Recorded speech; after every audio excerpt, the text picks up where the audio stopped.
প্রিয় শিক্ষার্থীরা, এডুগ্লো একাডেমির পক্ষ থেকে তোমাদের সবাইকে স্বাগতম। গত ক্লাসে আমরা হিসাব সমীকরণের বিভিন্ন নিয়ম দেখেছিলাম এবং লেনদেন সম্পর্কে ধারণা নিয়েছিলাম। আজকের ক্লাসে আমরা হিসাব সমীকরণ হাতে কলমে শিখব। তবে হিসাব সমীকরণ শিখতে হলে তোমাদেরকে একটা লেনদেনকে দুইটি ভাগে ভাগ করতে হবে, অর্থাৎ দুই পক্ষকে বের করে নিতে হবে। তো এর জন্য তোমাদের হিসাব বিজ্ঞান বোর্ড বইয়ের 51 নাম্বার পেজ তোমরা একটু দেখে আসবে। ওইখানে সকল ধরনের পক্ষগুলো দেওয়া আছে। আমরা প্রথম যে লেনদেনটি দেখতে পাচ্ছি সেটি হলো আসবাবপত্র ক্রয় 26,000 টাকা। এখন আমরা যখন পক্ষগুলো পড়ব তখন প্রতিটি লেনদেন দেখার সাথে সাথেই আমরা ওই লেনদেনের ভিতরে একটি পক্ষ লক্ষ্য করতে পারব।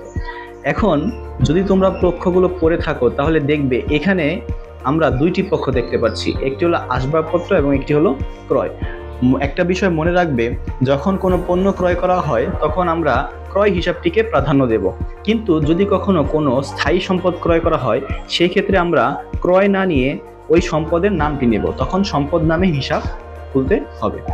তাহলে এই ক্ষেত্রে যদি আমরা একটু লিখি, এখানে আমার একটা পক্ষ আমরা জানছি আসবাবপত্র, তাহলে দ্বিতীয় পক্ষটি কি হবে? দ্বিতীয় পক্ষটি বেশিরভাগ ক্ষেত্রেই লুকায়িত থাকে, তোমাকে বুঝে নিতে হবে। যেমন এই আসবাবপত্রটি ক্রয় করা হয়েছে কিসের মাধ্যমে? নগদ টাকার মাধ্যমে। তাহলে আমরা জানি যে হিসাব বিজ্ঞানে নগদ টাকাকে নগদান বলা হয়, অর্থাৎ আরেকটি পক্ষ হলো নগদান। 2 নম্বর লেনদেনটি যদি তোমরা দেখো, মূলধন আনয়ন। এখন এখানে তুমি দেখতে পাবে একটি পক্ষ হচ্ছে মূলধন এবং দ্বিতীয় পক্ষ মালিক তোমাকে ব্যবসা করার জন্য মূলধন দিয়েছে, অর্থাৎ তুমি নগদ টাকা মালিকের কাছ থেকে পেয়েছো, তাহলে এখানে আরেকটি পক্ষ হবে নগদান। 3 নম্বর লেনদেনটিতে লক্ষ্য করো, পণ্য ক্রয় 25,500 টাকা। তাহলে এইবার আমি বলেছিলাম যদি কখনো কোনো পণ্য ক্রয় করা হয় সেই ক্ষেত্রে আমরা ক্রয়কে প্রাধান্য দেব, ক্রয় পক্ষটিকে। আর অন্য একটি বিষয় মাথায় রাখবে, হিসাব বিজ্ঞানে কখনোই পণ্য নামে হিসাব খোলা হয় না। তাহলে এখানে একটি পক্ষ হলো ক্রয় এবং দ্বিতীয় পক্ষটি কি হবে? দ্বিতীয় পক্ষটি হবে, যেহেতু আমি নগদ টাকা দিয়ে পণ্যটি ক্রয় করেছি তাহলে হবে নগদান। এখন এই ক্ষেত্রে আমি যদি নগদ টাকা দিয়ে না কিনে চেকের মাধ্যমে কিনতাম তাহলে কিন্তু আবার ব্যাংকের হিসাবটি আনতে হতো। আচ্ছা, তারপরে 4 নম্বর যে লেনদেনটি সেটি হলো পণ্য বিক্রয়। পণ্য বিক্রয়ের ক্ষেত্রে আমরা দেখতে পাচ্ছি এখানে বিক্রয় আছে, কারণ আমরা জানি পণ্য কখনোই হিসাব হবে না। তাহলে একটি পক্ষ হবে বিক্রয় এবং দ্বিতীয় পক্ষ হবে পণ্য বিক্রয় করার ফলে আমি নগদ টাকা পেয়েছি, তাহলে আরেকটি পক্ষ হবে নগদান। আমাদের হিসাব সমীকরণ করতে গেলে অথবা আমাদের যে তৃতীয় অধ্যায় ডেবিট ক্রেডিট নির্ণয় আছে সেই ক্ষেত্রে আমাদের সর্বপ্রথম কাজ হবে দুইটি পক্ষ নির্ণয় করা। এখানে একাধিক পক্ষ থাকতে পারে, তবে সেগুলো আমরা পরবর্তীতে বিশ্লেষণ করব। দুটি পক্ষ নির্ণয়ের পরবর্তী কাজ হলো কোন পক্ষটি বৃদ্ধি পেয়েছে অথবা কোন পক্ষটি হ্রাস পেয়েছে। আবার এমন হতে পারে দুটি পক্ষই বৃদ্ধি পেয়েছে অথবা দুটি পক্ষই হ্রাস পেয়েছে, এগুলো বুঝতে হবে। যেমন প্রথম লেনদেনে আসবাবপত্র কেনার ফলে আসবাবপত্র বৃদ্ধি পায় এবং নগদ টাকা হ্রাস পায়। মূলধন আনার ফলে অবশ্যই নগদান বৃদ্ধি পায় এবং মূলধনও বৃদ্ধি পায়। 3 নম্বর যেই লেনদেনটি আছে সেখানে দুইটি পক্ষ ক্রয় এবং নগদান। এখন নগদান অবশ্যই হ্রাস পায়, এটা তোমরা সবাই জানো যে কোনো কিছু ক্রয় করলে নগদ টাকা কমে যায়। এখন এখানে যদি আমি বলি ক্রয় করার ফলে ক্রয় বাড়ে, এখানে অনেকেই এই জিনিসটা বুঝতে পারে না। এখানে বুঝতে হবে, মনে করো যেহেতু তুমি একটা কোম্পানির হিসাব রক্ষক, এখন তোমার দায়িত্ব হলো মালিককে প্রতি মাসে অথবা প্রতি বছরে তোমার হিসাবটি বুঝিয়ে দেওয়া। এখন আজকে মনে করো যে তুমি 25,000 টাকার পণ্য ক্রয় করেছো, তাহলে মালিক যদি আজকে সারাদিন পরে এসে তোমাকে প্রশ্ন করে তুমি কয় টাকার পণ্য ক্রয় করেছো, তুমি উত্তর দিবে 25,000 টাকা। এখন কালকে মনে করো তুমি আরো 10,000 টাকার পণ্য ক্রয় করেছো, এখন যদি মালিক তোমাকে প্রশ্ন করে যে তুমি এই মাসে টোটাল কত টাকা পণ্য ক্রয় করেছো, তাহলে তুমি উত্তর দিবে যে 35,000 টাকা। তার মানে বোঝা যায় আমরা যখন ক্রয় করি আমাদের ক্রয়ের হিসাবটা বাড়তে থাকে, কারণ এই হিসাবগুলো আমাদেরকে মালিককে বুঝিয়ে দিতে হয় যে প্রতি মাসে কত টাকা ক্রয় হয়েছে এবং কত টাকা বিক্রি হয়েছে, কত টাকা নগদ আছে বা নাই, এরকম। এবং এই নিয়মটা একেবারে সেম বিক্রয়ের ক্ষেত্রে হবে। বিক্রয় করার ফলে নগদান বাড়ে এবং বিক্রয়ের পরিমাণ বাড়ে। এই হিসাবে এখানে বিক্রয় হিসাব বাড়বে এবং ক্রয় হিসাবও বাড়বে। এবার দ্বিতীয় কাজ হলো এই লেনদেন, এই পক্ষগুলোকে আমাদের হিসাব সমীকরণে বসানো। যেমন আমরা জানি আসবাবপত্র একটা সম্পদ, নগদানও একটা সম্পদ। তাহলে আমরা গত ক্লাসে শিখেছিলাম যে সম্পদের চিহ্ন হলো এ, তাহলে সম্পদের ঘরে আমরা নগদান এবং আসবাবপত্র বসাবো। এবং এই পাশে তোমরা একটি সূত্র লক্ষ্য করতে পারছো, মূলধন যোগ আয় মাইনাস ব্যয় মাইনাস উত্তোলন। এই সূত্রটি আমরা গত ক্লাসে শিখেছিলাম। তাহলে এখন আমাকে বুঝতে হবে যে এই দুইটা লেনদেন কোথায় কোথায় বসবে। এটা খুবই সহজ। এখানে যেহেতু আসবাবপত্র আছে তাহলে আসবাবপত্রে একবার বসবে, এবং যেহেতু নগদান আছে নগদানে একবার বসবে। এখন আসবাবপত্র কি হয়েছে? বৃদ্ধি পেয়েছে। এবং নগদান কি হয়েছে? হ্রাস পেয়েছে। তাহলে আসবাবপত্র আমরা বাড়াবো। কত টাকা বাড়াবো? 26,000 টাকা। এবং নগদ টাকা কমিয়ে ফেলবো। কত টাকা? 26,000 টাকা। এবং হিসাব বিজ্ঞানে হিসাব সমীকরণের নিয়ম অনুযায়ী যখন কোনো টাকা হ্রাস পায় অথবা কমে যায় সেটাকে ব্র্যাকেটের মাধ্যমে আবদ্ধ করতে হয়। দ্বিতীয় লেনদেনে দুটা পক্ষ হলো মূলধন এবং নগদান।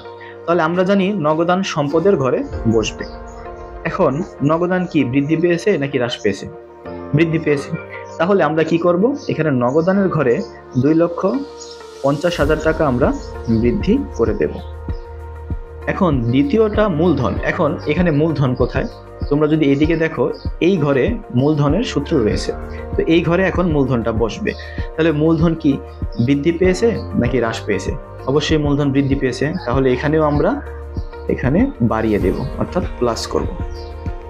3 নম্বর লেনদেনে যদি লক্ষ্য করো, দুটি পক্ষ হলো ক্রয় এবং নগদান। তাহলে নগদান আমরা জানি সম্পদের ঘরে বসে। এখানে আমরা নগদানের একটা ঘর করে নেব।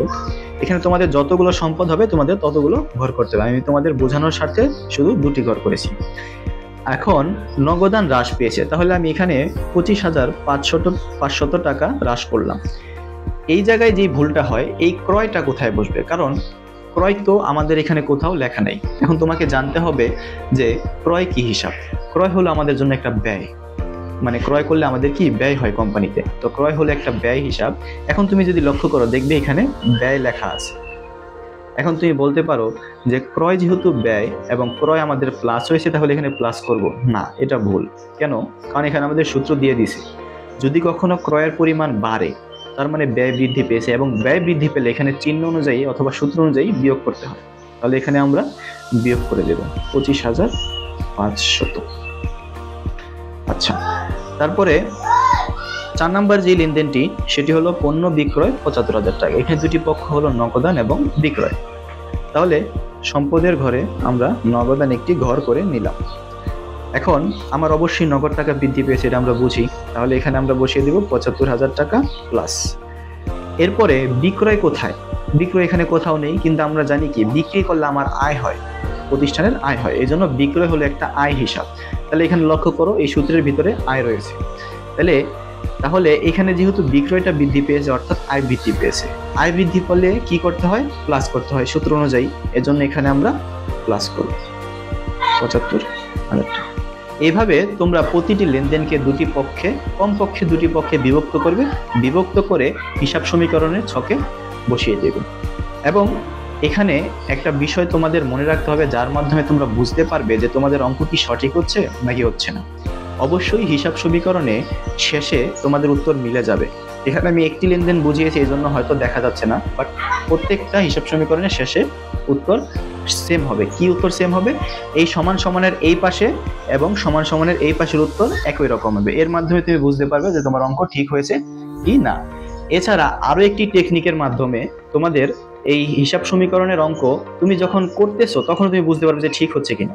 তার একটা নিয়ম হলো, যদি কখনো দুইটা পক্ষ, মনে রাখবে দুইটা পক্ষ যদি একই সাইডে বসে তাহলে খেয়াল রাখবে একটা লেনদেন প্লাস হবে, একটা লেনদেন মাইনাস হবে। এখন এটা এই পাশ হোক অথবা এই পাশ হোক, যদি এই দুইটা লেনদেন সাপোজ সমান সমানের এই পাশে বসতো তাহলে ধরো একটা এখানে একটা এখানে, তাহলে একটা প্লাস হবে একটা মাইনাস হবে, একটা প্লাস হবে একটা মাইনাস হবে। কিন্তু যদি কখনো এরকম হয় দুইটা পক্ষ সমান সমানের দুই পাশে বসেছে তাহলে দুইটা পক্ষই হয় প্লাস হবে না হয় মাইনাস হবে। যেমন এই 2 নম্বর উদাহরণের ক্ষেত্রে দুই পাশে বসার কারণে দুইটা লেনদেনই প্লাস হয়েছে, আবার এই ক্ষেত্রে দুইটা লেনদেনই মাইনাস হয়েছে, এই ক্ষেত্রে আবার দুইটা লেনদেনই প্লাস হয়েছে। এই পদ্ধতি বা টেকনিকের মাধ্যমে তোমরা তোমাদের অঙ্ক করা অবস্থায় তুমি বুঝতে পারবে যে তোমার অঙ্ক কি ঠিক হচ্ছে নাকি ভুল হচ্ছে। তো আশা করি শিক্ষার্থীরা আজকের ক্লাসটি তোমাদের কাছে ভালো লেগেছে। ভালো লাগলে আমাদের ক্লাসটি শেয়ার করবে, লাইক করবে, এবং তোমার যদি কোনো সমস্যা হয় অথবা পরবর্তীতে কোনো বিষয় নিয়ে যদি ভিডিও চাও তাহলে আমাদেরকে কমেন্ট করে জানাবে।